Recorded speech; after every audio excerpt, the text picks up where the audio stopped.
As you work on your syringe pass, it's important to take a look at some of the nuances that are typically missed during this. Some of this video is 25 or 30 years old, but in just simply observing the syringe pass, you miss a lot of the little nuances. There are many little nuances. For example, the invitation is actually two motions, an up motion and then a down motion.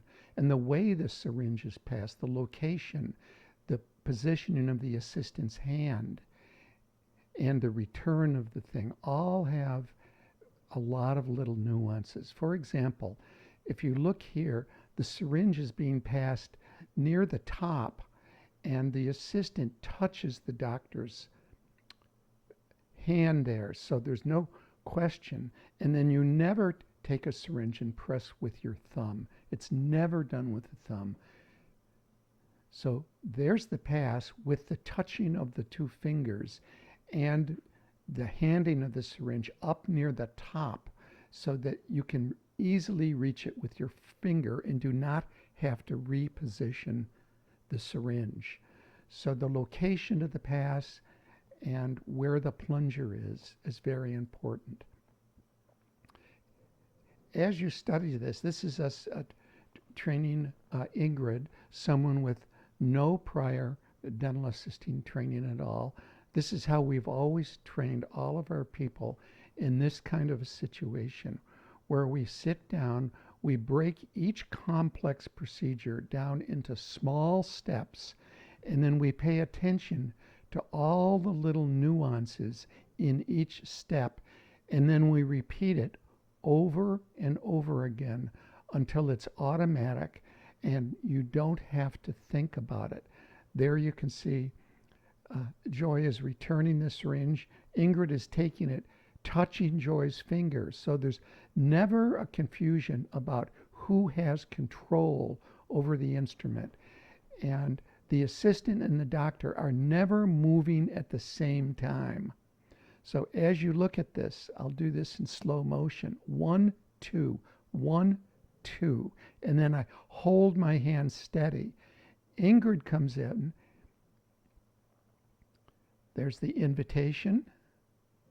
Invitation. I've speeded this up a little bit. And you'll notice neither of us are moving at the same time. And it's very important that the assistant practice as the doctor, so the assistant gains a sense of what it is, what it's supposed to feel like. And I don't think endodontists do this very often. It's been a critical part of our training, and all I can say is that it works. If you fail to do this, you're making a huge mistake. So you have the assistant practice as the doctor, and the doctor practices at the assistant. It just creates tremendous teamwork. And then you videotape your team together, and then you critique it together as a team. And this builds tremendous cohesiveness to the team. Here you can see we're covering a little of the nuance about how the invitation should be, how far the fingers are apart, and then have the assistant do the 1-2 return of the instrument. So to train the assistant that we don't grab instruments, we hold our hands steady. So all these little nuances, when you're just observing them, you don't see them, and you're not really aware of them until you sit down and really focus on the details and break them down into small parts. Irrigation type of thing is 1, 2, and you can see I've got my fingers out like this. So Joy is touching me. Can you see that touch? She's touching me right there. Mm-hmm. And she's given it to me so my fingers are up near the top of this because I need to do this. If she gives it to me down here, I can't do that, right? Mm-hmm. So she gives it to me this, and you'll learn to point the needle in the right way as we're working. You'll know which is the right way. 1, 2. You have Joy give it to me again. 1, 2. She's touching me there, near the top. Okay, good. 1, 2. So let's try it. 1, 2. Nice, nice.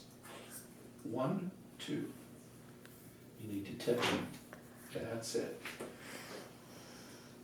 By touching me, you tell me that you're there. If you don't touch me, I don't know, I have to be looking to know that you're there, okay? And I'm looking through the scope and you're looking through the scope. So we're doing this by touch, really. 1, 2. Perfect, perfect.